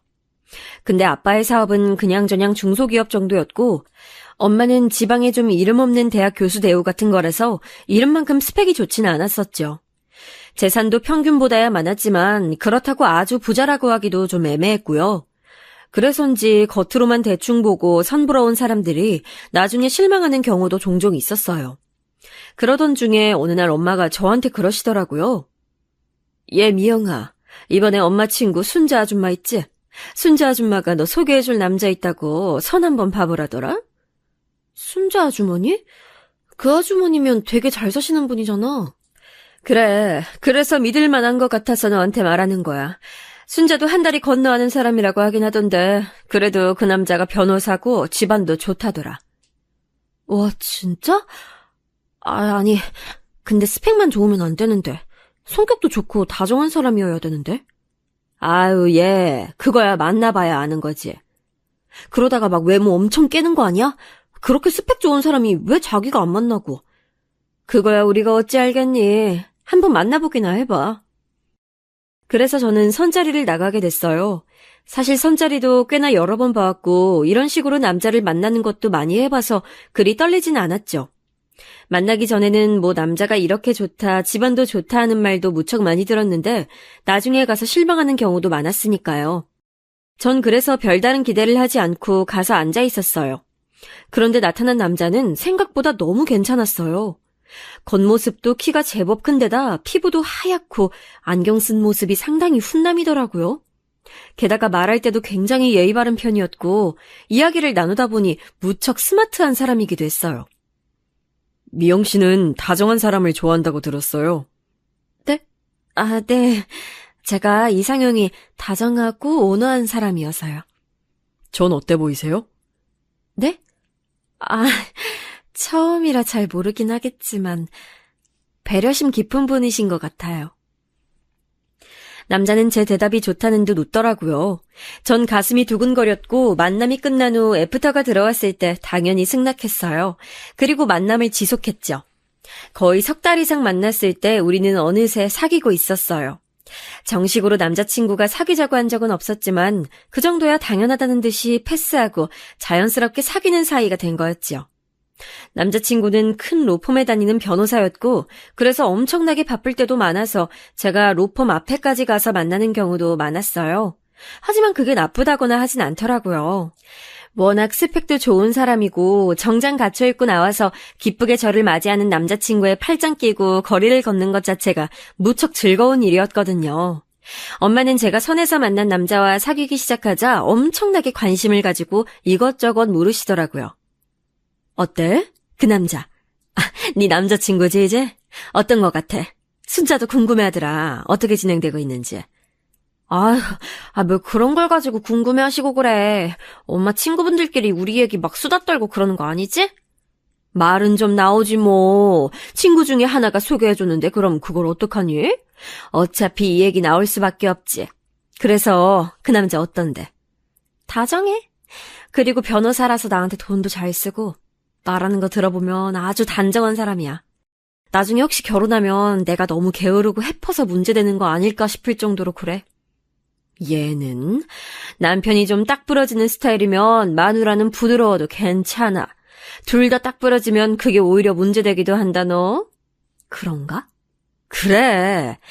너랑 너 남자친구랑 참 잘 맞나 보다. 결혼해도 잘 살겠네. 엄마가 너무 신나서 말씀을 하셔서 저는 좀 어이가 없어서 피식 웃었어요. 기르는 강아지를 품에 안고서 엄마한테 타박을 하듯이 말했었죠. 사귄 지 석 달밖에 안 됐는데 무슨 결혼이야 엄마. 너무 앞서가지 마. 무슨 소리야. 지금 순자가 니네 결혼 언제 하냐고 하던데. 순자 아주머니가? 저는 조금 놀라서 엄마를 봤어요. 아니 사귄 지 석 달인데 벌써 중매해준 분이 결혼을 물어보시다니 좀 이른 것 같았거든요. 그래. 왜 네 남자친구 순자가 한 다리 건너 아는 사람이라고 했잖아. 고향에서 순자가 건너 아는 사람이었는데 그 사람이 네 남자친구 집안을 잘 아는데 그 집안에서 빨리 결혼하라고 그렇게 성화래. 남자는 빨리 결혼해야 안정되는 거라고. 아, 그렇구나. 하긴 부모님들이 결혼하라 말씀하신다고 지난번에 스치듯이 얘기하긴 했어. 아이고 얘. 그게 네 남친이 의종 떠본 거겠지. 대놓고 말하기엔 아직 너무 이르니까 말이야. 그런가? 저는 고개를 갸우뚱했어요. 사실 아직 사귄 지 얼마 되지도 않아서 결혼할 시기인가 싶긴 했지만 남자친구는 정말 마음에 들었고 좋았거든요. 제 인생에 이보다 더 좋은 남자를 만날 수 있을까 싶은 느낌이 들긴 했죠. 저는 그 주에 남자친구를 만났어요. 제가 카페에 가서 앉아있는데 밖에서 남자친구가 오는 모습을 보니 정말 너무 근사하더라고요. 전 그 순간 이 사람과 결혼해야겠다는 마음이 굳어졌어요. 남자친구는 마치 저하고 텔레파시라도 통한 것처럼 그날 저한테 결혼하자는 말을 꺼내서 그날 바로 결혼하기로 결정됐어요. 결혼하기로 결정하고선 바로 상견례와 웨딩홀 예약 등 필요한 절차들을 진행하기로 했죠. 남자친구는 정말 일을 잘하고 일처리도 빠른 사람이라서 제가 뭐 손을 댈 게 없었어요. 참, 오빠는 섬세하기도 하고. 어떻게 하다가 여태 결혼을 못한 거예요? 남자친구는 저보다 4살 위였어요. 딱 30이 되는 나이였는데 그때까지 이런 사람이 결혼을 하지 않고 있다가 중매로 저한테 온 게 이상할 지경이었죠. 글쎄, 여태 사귄 여자친구들이 그렇게 좋은 사람이 아니었거든. 다들 내가 마음에 들지 않기도 하고. 나도 그 사람들하고 사이가 좋아지질 않았고 그래서였던 것 같아. 신기하다. 오빠 성격이 이렇게 좋은데. 게다가 솔직히 오빠네 부모님도 굉장하시잖아요. 남자친구네는 사실 아버님 쪽보다 어머님 쪽이 더 스펙이 좋은 분이었어요. 어머님은 의사셨는데 어느 병원 부원장으로 재직 중이시더라고요. 아버님은 예전에 회사 중역이셨다는데 건강이 안 좋아서 일을 그만둔 지 오래라고 하셨고요. 남자친구는 어깨를 으쓱하며 웃더라고요. 나도 잘 모르겠어. 이렇게 된 것도 사실 인연이지 뭐. 결혼같이 중대한 일이 사람 마음대로 안 되는 경우가 무척 많잖아. 그건 그렇죠, 사실. 납득이 가는 말이었죠. 그리고 곧 남자친구는 먼저 저희 집에 인사를 하겠다며 선물을 들고 찾아왔어요. 엄마 아빠는 처음으로 딸내미가 데려간 남자친구를 본다고 잔뜩 긴장하고 계시다가 남자친구와 식사를 하고서 마음에 드셨는지 얼굴에 웃음꽃이 활짝 피셨더군요. 저도 그 모습이 무척 만족스러웠어요. 아유, 한우까지 사오고 말이야. 우리 예비 사위 덕을 많이 보네? 아닙니다, 장모님. 웨딩홀 예약이 겨우 6개월도 안 남았는데요. 미리 찾아뵀어야 했는데 제가 일이 너무 바쁜 바람에 죄송합니다. 안 그래도 돼. 어쩜 이렇게 순자가 좋은 청년을 소개해줬을까? 남자친구는 부모님과 능숙하게 대화하면서 웃었어요. 과연 로펌 변호사라 대화하는 일이 많아서 그런지 부모님 대하는 것도 아주 익숙하더라고요. 약간 변호사가 고객 대하는 정중함이 느껴지긴 했지만요. 우리 미영이도 시댁에 인사드리러 가야 할 텐데 저게 너무 어려서 잘할지 모르겠네. 아닙니다. 상견례 전에 미리 스트레스 받을 필요 있나요? 며느리 되는 분들이 시댁 때문에 얼마나 많이 스트레스 받는지 저도 조금 알긴 하는데요. 그래도 먼저 인사를 해야 하지 않을까? 아닙니다. 제가 이미 어머니 아버지께 말씀드렸어요. 상견례 할 때 처음 뵙게 될 거라고요. 그리고 결혼하고 나서도 가능하면 시댁하고 접촉을 줄이긴 할 겁니다. 어머, 참 좋은 남편이다, 정말. 미영아, 너 정말 남편감 하나 잘 얻었어. 엄마가 정말 부럽다는 듯한 말투로 저한테 말씀하셨어요. 저도 남자친구가 너무 믿음직하고 좋아서 얼굴이 빨개졌지요. 그리고 그날 저는 남자친구한테 제 방을 구경시켜줬어요. 제 방에는 기르는 강아지가 자고 있었죠. 침대 위에서 자고 있는 강아지를 보더니 남자친구가 미간을 약간 찡그렸어요. 그런데 그때 강아지가 일어나더니 침대에서 뛰어내려와서 바닥에 오줌을 쌌어요. 다행히 저희한테서 멀리 떨어진 곳에서 오줌을 싸서 저희 발에 묻거나 하진 않았지만 남자친구가 있는 앞에서 하는 바람에 전 무척 당황했어요. 얼른 휴지를 꺼내 닦는데 남자친구 목소리가 들리더라고요. 더러워. 옆눈으로 흘끗 보는데 남자친구 발이 마치 강아지를 찰 것처럼 살짝 들렸다가 꾹 참는 것처럼 내려지더군요. 남자친구는 싸늘한 목소리로 말했어요. 나이 많아서 너무 아프면 그냥 안락사 시키는 게 어때? 아니, 그렇게 쉽게 그럴 수는... 죽는 게 저 개한테도 나을 거야. 그래도 그럴 순 없어요. 저는 좀 충격을 받았어요. 평소 무척 다정하고 온화하던 남자친구 목소리가 아니었거든요. 나 걔를 싫어하는데 결혼할 때 데리고 올 거 아니지? 그건 아니에요. 엄마 아빠가 무척 예뻐하셔서. 그나마 다행이네. 남자친구는 얼굴을 잔뜩 찡그리고 있었어요. 그는 제가 쳐다보고 있다는 걸 깨닫곤 표정을 펴더라고요. 나 어릴 때 걔한테 물린 적 있어서 걔를 싫어하거든. 남자친구는 저한테 마치 변명하듯이 말했어요. 저는 그냥 그런가 보다 하고 고개를 끄덕였어요. 그런데 묘하게 걔를 죽이라고 말하던 그 어투가 기억에 남더라고요. 별것 아니라면 별것 아닐 수 있는 일이었는데 말이죠. 그리고 그 후 상견례 날이 다가왔어요. 상견례는 조용한 한정식 룸을 예약했는데 남자친구가 예약한 곳이라서 호화롭기도 하고 음식도 깔끔하게 잘 나왔어요. 여기저기 미술품 액자가 걸려 있어서 마치 갤러리 같은 느낌이 들 정도로 널찍하고 좋은 곳이었죠. 그날은 예비 시부모님을 처음 뵙는 날이기도 했어요. 저는 부모님을 모시고 살짝 먼저 가서 앉아 있었는데 긴장이 돼서 물을 조금씩 마시면서 입을 축였어요. 문이 열리고 예비 시부모님이 들어오시더라고요. 우아한 인상의 중년 여성과 그 뒤에 따라 들어오는 남자친구를 닮은 남성분. 딱 봐도 남자친구의 부모님이라고 알 수 있을 법한 분들이었어요. 그런데 그분들이 들어오시는데 문 바로 옆에 걸려있던 액자가 떨어지면서 바닥에 부딪혀서 유리가 와장창 깨지는 거예요. 얼마나 소리가 크게 났는지 저와 저희 부모님 모두 소스라치게 놀라서 벌떡 일어날 정도였죠. 남자친구도 놀라서 자기 부모님 곁으로 다가가서 아래를 살피더라고요. 이건 비싼 건 아닐 테니 괜찮을 거예요. 아, 그래. 이상하게 남자친구는 자기 부모님한테 안 다치셨냐고를 안 물어보더라고요. 그저 아래에 떨어진 액자만 발로 툭툭 건드리면서 깨진 유리를 밟았죠.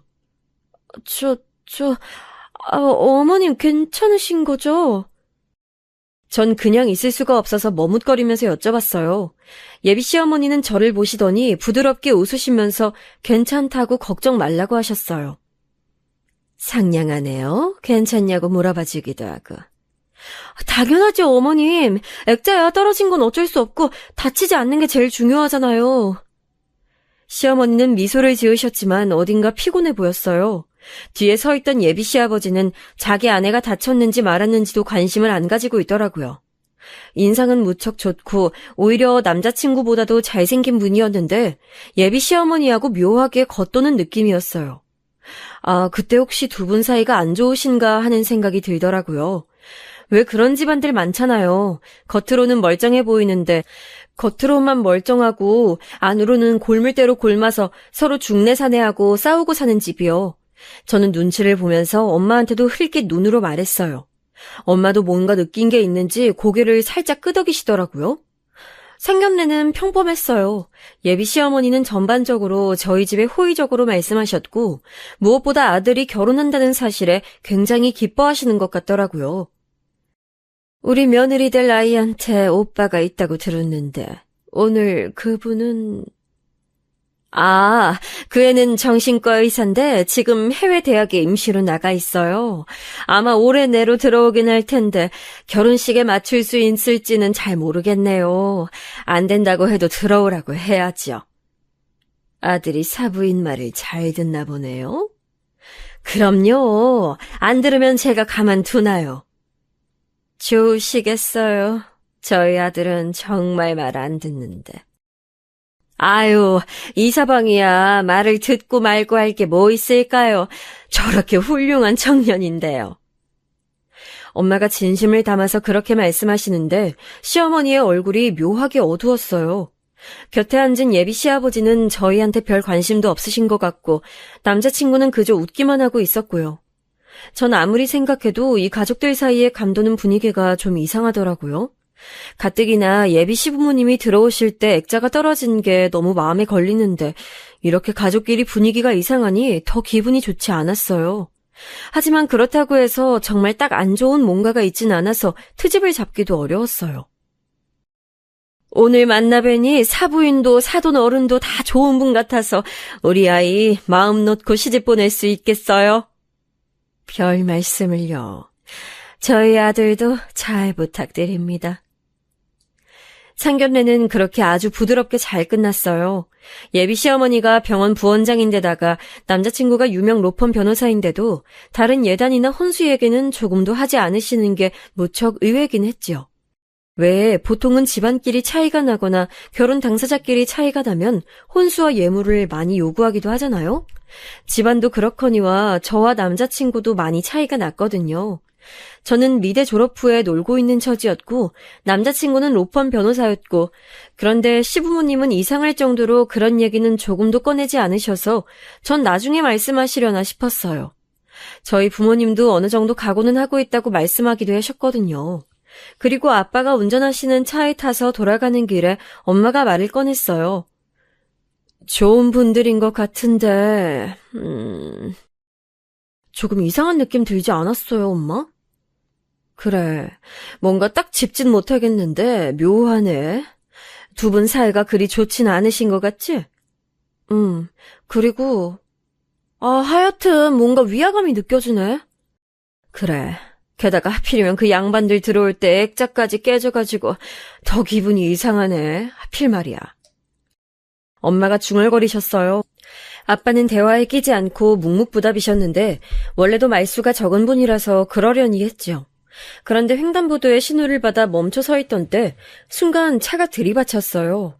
꽤나 세게 들이받쳐서 엄마와 저 아빠까지 모두 억소리를 내면서 앞으로 몸이 쏠렸죠. 쾅 소리가 나면서 차가 앞으로 확 밀려나갈 정도였으니까요. 다행히도 횡단보도에 지나가는 사람이 없었으니 망정이지 아니었다면 사람이 치여서 다칠 수도 있는 상황이었어요. 상당히 심하게 받쳤기 때문에 저희는 한참이나 정신을 못 차리고 뒷목을 주물렀어요. 아빠가 제일 먼저 정신을 차리시고서 바깥으로 나와봤더니 차 뒤가 엄청나게 찌그러졌다고 하시더라고요. 아빠는 그 자리에 서서 보험사와 경찰을 불렀고 덕분에 집으로 돌아가는 길은 한참이나 지체가 됐어요. 뒷차 운전자가 졸음운전을 해서 서 있는 우리 차에 대고 그냥 갖다 박은 거라 우리 과실은 아예 없었다는 게 그나마 다행이긴 했죠. 덕분에 저희는 때 아닌 병원 신세를 졌어요. 엄마 허리가 원래도 안 좋으셨는데 차가 받치는 바람에 더 안 좋아졌고 저도 목이 아프더라고요. 다음날 병원에 가서 나란히 물리치료를 받는데 좀 어처구니가 없었어요. 좀 이상하지 않니?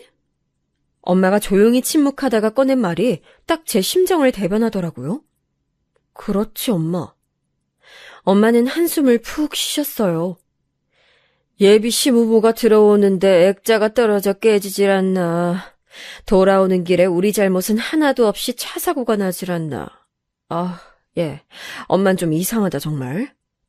좀 불안한 건 사실이야. 너 결혼 조금만 미루자. 미루라고? 그래. 우리 다친 거 핑계 삼아서 좀 연기해. 사실 너 이대로는 지금 잘 서 있기도 힘들잖아. 엄마도 그렇고. 그건 그래. 사실 결혼식 때까지 기다리면 당연히 나을 정도의 몸 상태였지만 결혼식을 연기할 핑계가 되기에도 충분한 건 사실이었어요. 제가 남자친구한테 전화해서 그 말을 하니까 남자친구가 깊이 한숨을 쉬더라고요. 하필 결혼 전에 이런 일이 생기네. 나만 그런 게 아니라 우리 엄마도 많이 다쳐서 나보다 엄마가 더 많이 다쳤어요. 조금 기다려보고 몸 나아지는 거 봐서 미루자. 아직 시간 있으니까.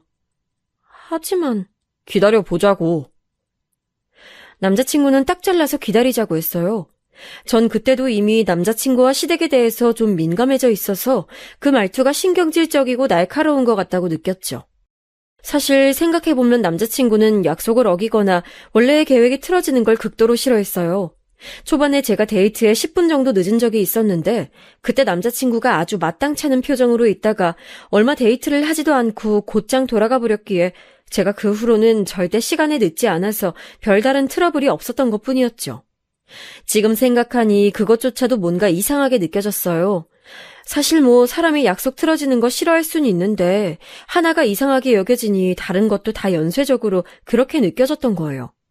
저도 슬슬 좀 신경질이 나더라고요. 물론 남자친구도 남자친구의 집안도 모두 저희 쪽보다 좋았지만 그렇다고 제가 무조건 숙이고 들어가야 하냐면 그건 또 아니잖아요. 세상에 상견례 끝나고서 돌아가는 길에 사고가 나서 다쳤다는데 결혼식 미루지 않고 기다려보자니 그 주에 만났을 때 저는 좀 퉁명스러운 말투로 말했어요. 오늘 데이트하기도 좀 힘들어. 사고 때문에 다쳐서 지금 허리 아프단 말이에요. 남자친구는 흘끗 저를 봤어요. 그 순간 남자친구 눈빛이 되게 차갑고 귀찮다는 듯한 느낌이어서 좀 속으로 깜짝 놀랐죠. 하지만 남자친구는 한숨을 푹 쉬더니 고개를 흔들고서는 예전에 제가 알던 다정한 말투로 말했어요. 그럼 집에 데려다 줄까? 정 힘들면. 이왕 나왔는데 밥이나 맛있는 거 사줘요. 남자친구는 원래 알던 것처럼 다정한 얼굴을 하고 있었지만 어딘가 묘하게 계속 거슬리는 말을 하더라고요. 계속 저하고 엄마 아빠 정말 아픈 거 맞냐? 결혼식 때 잠깐 서 있는 것뿐인데 굳이 미뤄야겠냐? 좀 기다려보고 그냥 진행하자는 등 저희 쪽 사정을 별로 고려 안 하는 것 같았어요. 결국 제가 화를 크게 냈죠. 아니, 오빠. 여태까지 그렇게 다정하게 잘해주던 거 다 뭐였어요? 나 아파요, 지금. 허리랑 목이랑 다 다쳤단 말이에요. 그래도 자기 지금 멀쩡하게 나와서 서고 앉고 다 하잖아. 결혼식만 못하는 이유가 뭐야? 결혼할 때 신부가 얼마나 힘든지 알아요? 친구들 보면 새벽부터 나와서 메이크업 받고 드레스 피팅하고 머리하고 하면 거의 초죽음 된다고요. 왜 갑자기 이렇게 배려 없이 굴어요? 이제 우리 결혼할 거잖아. 예비 부부나 다름없는데 어떻게 연애 때처럼 전부 다 자기한테 맞춰주기만 해? 그럴 순 없어. 이제 현실적으로 상황에 다 맞춰 살아야지. 무슨 소리예요, 지금? 우리 아직 결혼 안 했고, 그리고 이건 결혼이랑 상관없는 문제잖아요. 왜 상관이 없어? 결혼한 거나 다름없는 커플인데 부부로서 행동해야지. 주변에서도 이제 다들 나 결혼한 유부남으로 생각하고 자기도 그럴 텐데 현실적으로 이제 나한테 좀 맞춰. 남자친구가 도리어 화를 내면서 저한테 그렇게 쏘아붙였어요. 그까짓 화장하고 드레스 피팅 겨우 몇 시간만 참으면 되잖아. 장모님은 그냥 나와서 한복만 입고 초에 불만 붙이면 되는데 뭐 때문에 그렇게 못하신다는 거야. 장인어른도 마찬가지고. 웨딩홀 예약 취소하면 돈이 얼만지 알아? 아니 오빠 돈 잘 벌면서 지금 그게 문제예요? 그리고 내가 취소하자는 거 아니잖아요. 그냥 연기하자고요. 연기해도 추가금 들어. 그리고 난 지금 그게 문제가 아니라 주변 회사 사람들 중요한 거래처에 전부 그날로 결혼 얘기해뒀으니 못 받고. 전 정말 말문이 막히더라고요. 여태까지 남자친구는 단 한 번도 이런 식으로 군 적이 없었어요. 처음부터 끝까지 저한테 맞춰줬고 제가 최고라는 듯이 굴었거든요. 근데 갑자기 결혼 직전에 고작 연기하자는 것 하나로 이런 식으로 나오다니요. 전 솔직히 결혼 연기하자는 말을 꺼내본 게 다행이라고 생각했어요. 이렇게나 남자친구가 본성을 드러낼 줄은 몰랐거든요. 자기야, 솔직히 나나 우리 집이나 결혼의 목매만큼 그렇게 못나진 않았어. 그건 알지? 알아요. 그냥 우리가 인연이 닿았을 때 제대로 연을 맺고 싶은 것뿐이야, 난. 솔직히 말해서 자기도 조금 더 나은 신랑감 바란 거 아니었어? 나한테도 말했었잖아. 좋은 스펙 가진 사람하고 결혼하고 싶었다고. 그랬죠. 난 자기가 속물적이라고 생각하지 않아. 그냥 결혼이란 게 그런 거지. 우린 결혼에 완벽하게 합의했는데 그걸 이렇게 일방적으로 연기하겠다니까 화가 나는 거야. 남자친구는 화를 내면서도 얼굴을 붉히는 편이 아니고 오히려 더 차갑고 싸늘해지는 편이었어요. 그래서 더 소름 끼쳤죠. 그때가 처음으로 저한테 대고 직접적으로 화를 낸 때라서 더 그렇게 느꼈는지도 몰라요. 아무튼 결혼식 연기는 안 돼. 그렇게 알고 있어. 남자친구는 싸늘하게 말하고서 저를 집 근처로 데려다 줬어요. 바로 차를 돌려서 가버리는 게 짜증이 많이 난 것 같더라고요. 절 데려다 준 곳도 집 앞이랑 좀 먼 곳이었고요. 전 한참이나 근처 벤치에 앉아서 생각을 했어요. 사실 한숨 돌리고 나니까 찬바람에 머리도 좀 식고 생각이 깊어지더라고요. 불길하고 불안한 건 여전했어요. 예비 시부모님이 들어올 때 떨어지던 액자, 상견례에서 돌아올 때 난 교통사고, 게다가 결혼 연기를 말하자마자 화를 내기 시작하는 남자친구까지. 하지만 남자친구의 말대로 남자친구도 시댁도 저나 저희 집에는 과분하긴 했어요. 만약 지금 이 남자를 놓친다면 정말 다시는 이런 사람을 만나지 못할지도 모를 일이었죠. 걸어서 집으로 들어와서 엄마한테 풀이 죽어서 이런저런 얘기를 했죠. 엄마도 고민이 많은 얼굴이었어요. 그리고 그 다음 주였을 거예요.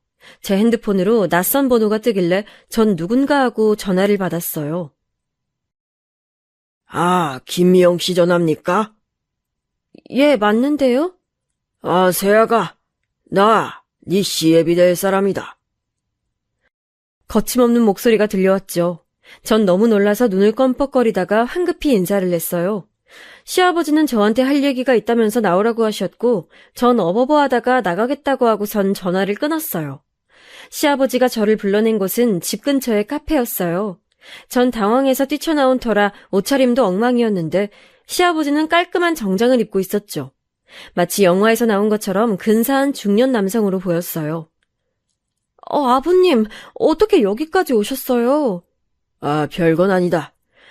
다름 아니라 네가 결혼 연기해야 할 만큼 아프다고 하길래 어떤가 보러 왔다.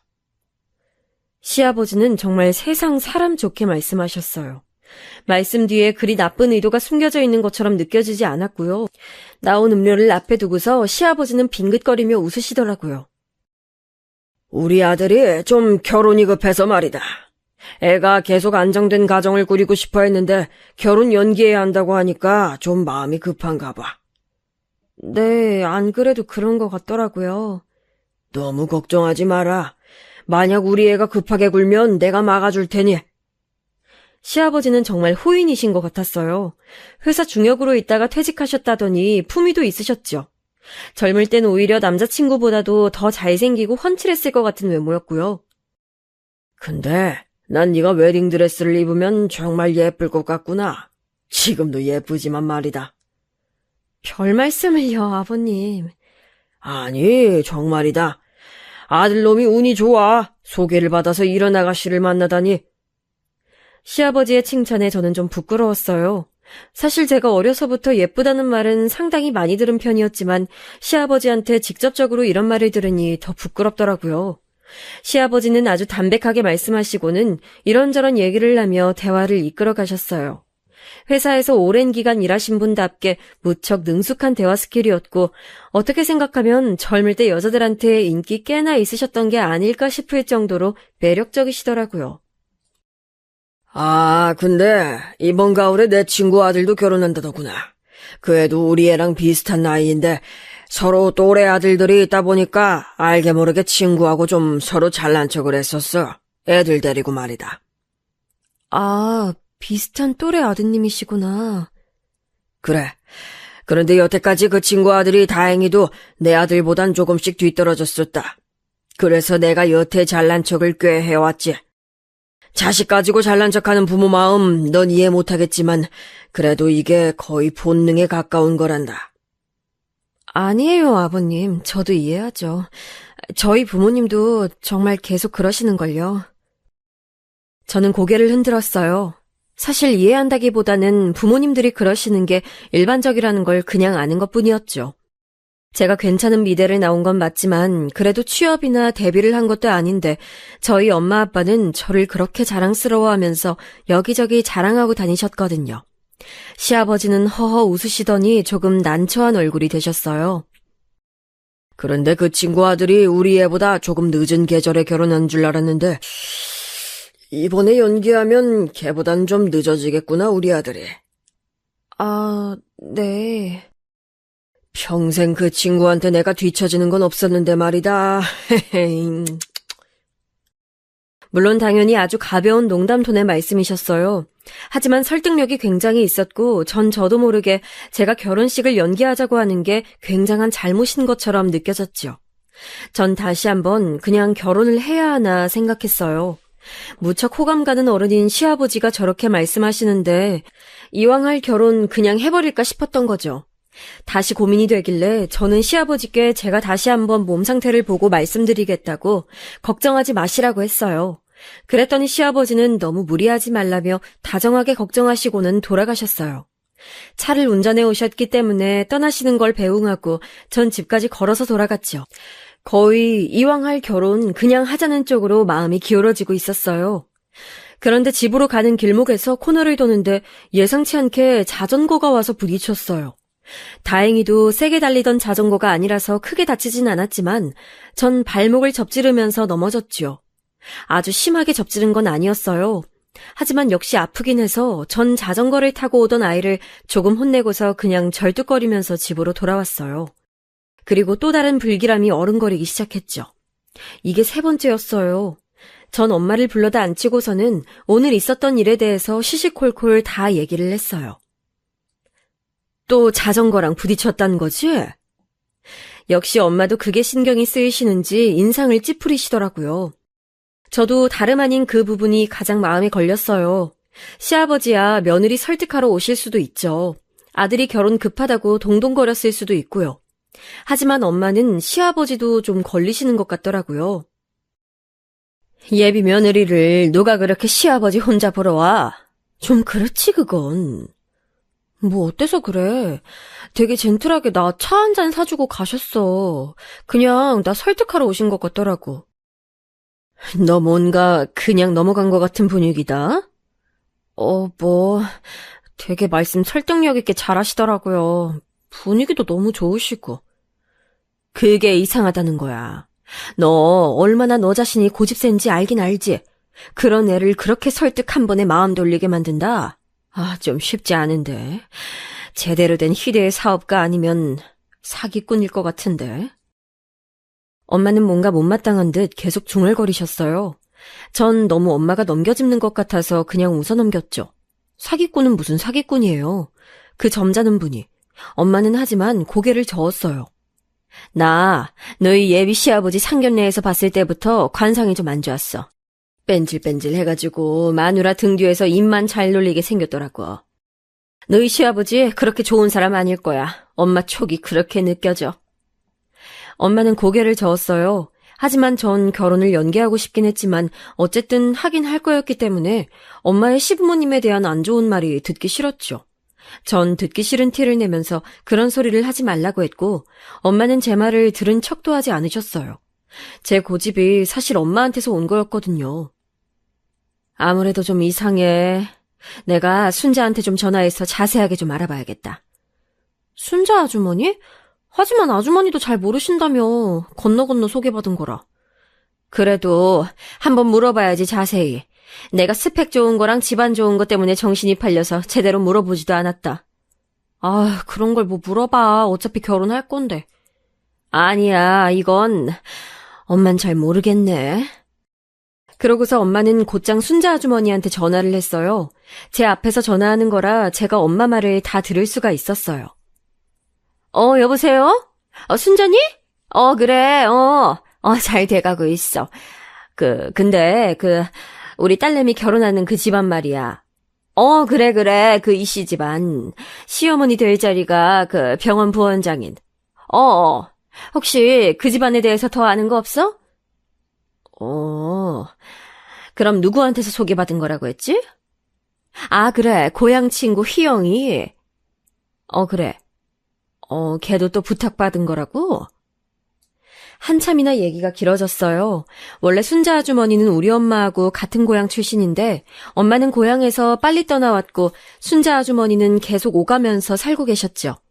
그래서 순자 아주머니가 말하는 그 친구를 엄마도 아시는 것 같았어요. 걔가 그러니까 박명희? 걔가?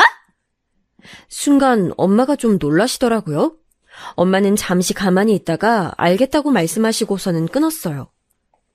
왜 엄마? 맨 처음에 말 꺼낸 게 박명희라는 고향 친구라는데 걔가 너희 외가에서 식모살이 하던 애거든. 식모? 그래, 엄마 어릴 때까지만 해도 시골엔 식모가 있었어. 근데 우리 집에서 물건 훔쳤다가 너희 외할아버지한테 호되게 혼나고서 집으로 돌아갔었거든. 어머... 걔가 왜 이 집을 우리 집에 소개해주라고 했지? 엄마는 고민에 고민을 거듭하시더라고요. 저도 그 말을 듣고 보니 뭔가 섬뜩해졌어요. 아니, 옛날 옛적 엄마하고 그리 좋지 않은 인연이 있었던 분이 왜 갑자기 우리 집에 남자를 소개해주라고 했을까요? 엄마는 다시 순자 아주머니한테 전화를 하고 고향 친구들에게 전부 전화를 돌리면서 그 박명이라는 분에 대해서 알아보기 시작했어요. 엄마는 옛날 수첩까지 꺼내다 놓고 정말 몇십 년 만에 연락하는 친구한테까지 전화를 했죠. 그러다가 어떤 친구분하고 통화하는데 드디어 실마리를 잡았다고 하시더라고요. 엄마가 말씀해주신 통화 내용이 이랬어요. 너 혹시 명희 기억하니? 박명희.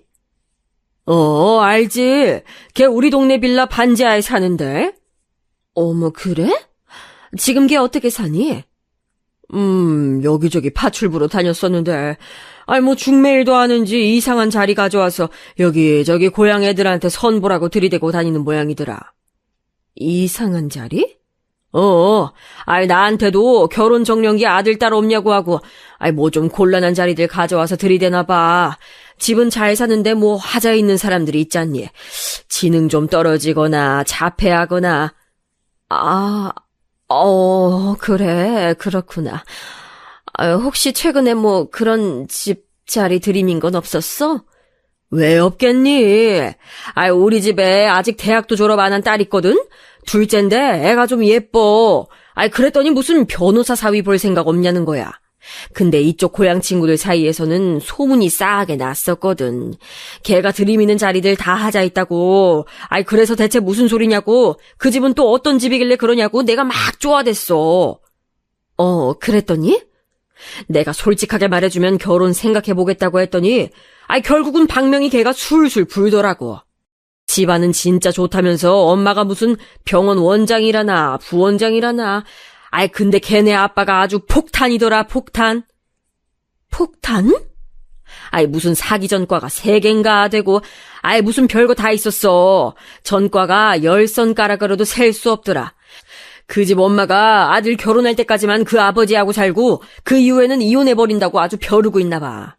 그 애비도 그 의사 엄마하고 허구한 날 싸워서 제발 이혼하자고 난리인 상태고, 아들이 결혼하고 이혼하면서 유산 물려주고 그 엄마는 미국 가버릴 건가 봐. 세상에. 그래, 그런 자리를 들이밀더라. 얘 너도 조심해. 넌 그래도 지금 서울 간지 워낙 오래돼서 명의가 잘 모르겠지만 언젠간 너한테도 낚시 들어갈 수 있어. 그래. 걱정해줘서 고마워. 엄마는 그렇게 전화를 끊고서 절 붙들고 손을 부들부들 떠셨어요. 저도 마찬가지였죠. 전 빨리 결혼하자던 그 남자친구의 냉담하고 귀찮다는 듯한 얼굴이 떠올라서 그제야 남자친구의 본성을 이해할 수 있었어요.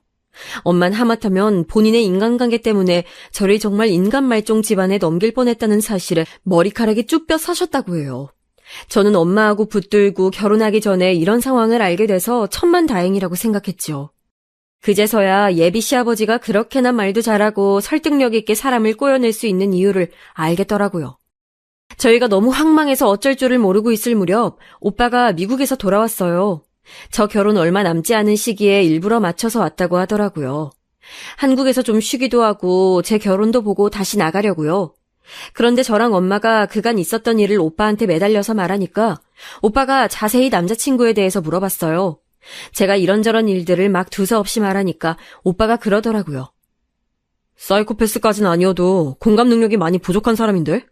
너 그 사람하고 절대 결혼은 안 된다. 결혼 안 되지, 못하지. 솔직히 너 약간 미련 있지? 다 그만둬. 가만 들어보니까 네 남자친구 그 아버지 성향 그대로 물려받았나 보다. 지금이야 로펌 소속 변호사니까 얌전하지만 나중에 무슨 큰 범죄에 가담할지 모르는 사람이야. 오빠는 정신과 의사라기보다는 제 윗사람다운 태도로 충고했어요. 사실 오빠의 말대로 저는 정말 마지막 미련이 약간 남아있었거든요. 하자가 있는 것은 시아버지와 집안 쪽이니까 남자친구는 그냥 그 집안에서 태어난 죄밖에 없는 거니까 괜찮지 않을까. 대형 로펌 변호사를 내가 또 어떻게 만나나. 그리고 남자친구가 처음에 보여줬던 그 다정함과 배려가 사실 그 사람의 진짜 일면일 수도 있지 않나. 그런 생각들로 머리가 복잡했어요. 하지만 오빠의 그 말을 듣고서 그제야 이 결혼 진짜 하면 안 되겠구나라는 생각이 들더라고요. 사실 시아버지의 그 범죄자 성향이 유전을 통해 물려지지 않았으리라는 보장이 없잖아요. 게다가 그동안 남자친구가 보여줬던 모습들도 충분히 불안했고요. 제 인생을 그렇게 불확실한 것에 걸 수는 없었어요. 전 큰맘 먹고서 남자친구한테 직접 파혼을 말해보려고 했어요. 하지만 엄마가 극구 반대를 하시고 아빠를 찔러서 아빠한테 직접 저쪽 시아버지한테 말하라고 했죠. 어리고 여자인 제가 말하면 남자친구가 무슨 반응을 할지 모른다면서요. 아빠는 저를 데리고 나가서 시아버지에게 남자친구와 함께 잠시 나와주실 수 있냐고 전화로 청했어요. 아빠는 원래 말이 없고 과묵한 편이셨지만 할 말은 확실하게 하시는 편이었죠. 하지만 남자친구는 워낙 바빠서 시아버지와 함께 나오진 못했어요. 죄송합니다만 저희 결혼은 없던 일로 해야겠습니다. 예? 그래도 가장들끼리 말씀드리는 게 나을 것 같아서 제가 직접 말씀드리는 겁니다. 딸아이가 같이 나와서 죄송하다고 인사하고 싶다 하여 같이 나온 것이고요. 아니... 순간 시아버지가 깜짝 놀라더라고요. 그리고 그 다음 순간 낭패와 더불어 그럴 줄 알았다는 듯한 표정이 스쳐 지나갔어요. 전 제가 예민한가 싶었지만 시아버지를 의심할 수밖에 없는 상황이었죠. 왜인지 여쭤봐도 괜찮겠습니까? 집안 문제입니다. 저희 아빠는 간단하게만 대답하셨어요. 그 말은 해석의 여지가 참 많았죠. 언뜻 저희 집안 문제 때문이라는 말로도 들렸고 당신네 집안 문제라는 말로도 들렸어요. 시아버지는 그게 무슨 뜻인지 한참 생각했지만 찔리는 게 있는지 더 이상 묻진 않았어요. 대신 시아버지는 피식 웃더라고요. 예상외로 포기가 빠른 건가 싶었지만 시아버지는 도리어 비웃는 태도였어요. 아이, 또 파혼이네. 시아버지는 커피를 대충 마시고서 잔을 소리나게 내려놨어요. 이거 벌써 3번째 파혼인 거 아쇼? 이번엔 좀 성공하다 했더니만. 죄송하게 됐습니다. 별로 안 죄송하신 것 같은데. 그러네요. 안 죄송합니다. 저희 아빠도 말수가 없다 뿐이지 그리 녹록한 분은 아니시거든요. 시아버지는 어처구니가 없다는 듯이 웃다가 그냥 나가버렸어요. 저를 희생양으로 삼으려고 했는데 그게 실패해버렸으니 더 미련도 없다는 듯한 투였죠. 그리고 다음 날 밤 늦게 갑자기 남자친구한테서 전화가 왔어요. 집 앞으로 나오라는 말을 하고서는 일방적으로 끊어버리더라고요. 전 겁이 났지만 그래도 제가 직접 해결해야 하는 일이니까 용기를 내서 내려갔어요. 오빠가 같이 내려가 주겠다고 했지만 거절하겠다고 했지요. 남자친구는 술이라도 마셨는지 술 냄새도 풍기고 무서운 얼굴을 하고 있더군요. 왜 왔어요? 파혼한다고? 누구 맘대로? 내 맘이야. 너 나한테 미안하지도 않냐? 미안하다니 내가 왜요? 일방적으로 파혼하는 게 맞는 거야, 이렇게? 아버님, 전과가 화려하시던데요. 남자친구는 이를 갈았지만 곧 벌컥 화를 내며 소리를 질렀어요. 그게 나랑 무슨 상관이야! 전 무서웠지만 그래도 해야 할 말은 해야겠어서 동시에 목소리를 높였죠. 왜 상관이 없어요. 기가 막히게 초반에 나 속여먹었던 거. 그거 다 아버님 닮아서 그런 거잖아요. 그런 사람하고 나 평생 같이 못 살아요. 스펙 좋은 것만 따지던 속물 같은 계집애 주제에 말이 많아! 남자친구가 손을 들었지만 곧 중간에 누군가 끼어들어서 그를 밀쳐버렸어요. 남자친구가 주춤거리면서 밀려나다가 이를 갈았죠. 넌 또 뭐야? 얘 오빠. 오빠가 뒤에 따라 나와서 저를 지켜보고 있다가 끼어든 거였어요. 오빠는 험악한 남자친구의 표정을 보고 뭔가 오해를 막겠다는 투로 급하게 덧붙이더군요. 친오빠. 뭐 사실 저로서도 남매인데 썸씽 있는 사이로 오해받는 건 별로니까요. 전 그보다 절 때리려고 했던 전 남자친구의 행동에 충격을 받았어요. 나 때리려고 했네요? 네가 말을 안 들으니까. 이제 진짜 끝이에요. 너, 꺼져! 남자친구는 앞에 오빠 때문에 달려들지도 못하고 씩씩대기만 하다가 돌아서서 가버리더라고요. 전 오빠하고 같이 아파트로 올라와서 방에 처박혀서 한참을 울었어요. 소원대로 좋은 사람과 결혼하는 줄 알았는데 그냥 그렇게 충격적으로 끝나버린 거였죠. 그 후로 전 남자친구한테선 전혀 연락이 없었어요. 마치 아예 있지도 않았던 사람처럼 사라져버렸죠. 뒤늦게 사정을 알게 된 순자 아주머니가 엄마한테 미안하다고 극구 사과를 한 것만 빼면 마치 없었던 일 같았어요. 그래서 그 뒤로 저는 원래 친구였던 사람과 감정이 싹 터 결혼해서 살고 있어요. 지금은 행복한 결혼 생활 중인데 만약 그때 깜빡 넘어가 결혼했다면 얼마나 불행했을까 싶어 지금도 소름이 끼치네요. 제 사연은 여기까지입니다. 즐겁게 들으셨기를 바랄게요.